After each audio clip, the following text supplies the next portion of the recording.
So, what's good guys? Ngayon, pag-uusapan natin ang cross prediction. Samahan niyo ako guys.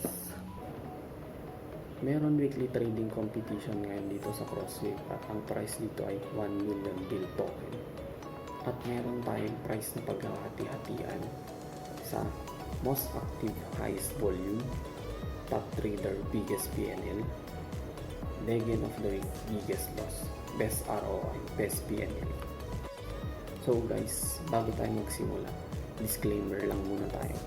Not financial advice, trading involves risk, do your own research. Okay, let's go.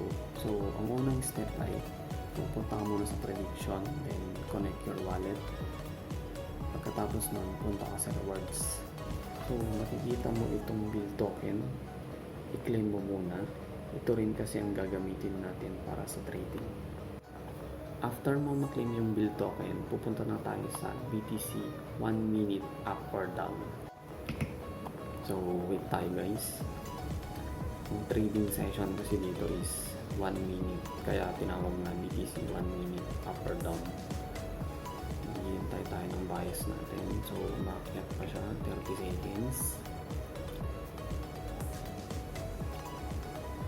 20 seconds.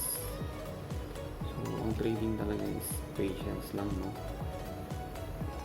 Okay, 19, 18 seconds, so 15, 11, so last 10 seconds, packet pa siya. So, pwede akong mag-counter, no? Okay, tapos na yung trading. Okay. Down tayo, no? Buy down.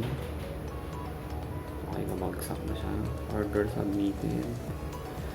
Bili tayo ng 28 down shares. So, sa baba makikita mo yung open position mo. So, meron tayong position ngayon. Nabagsak siya. 30 seconds. Go. Patience lang. Last 5 seconds. Mukhang panalo tayo, no?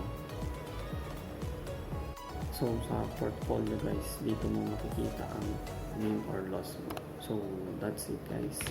Ang BTC 1 minute up or down.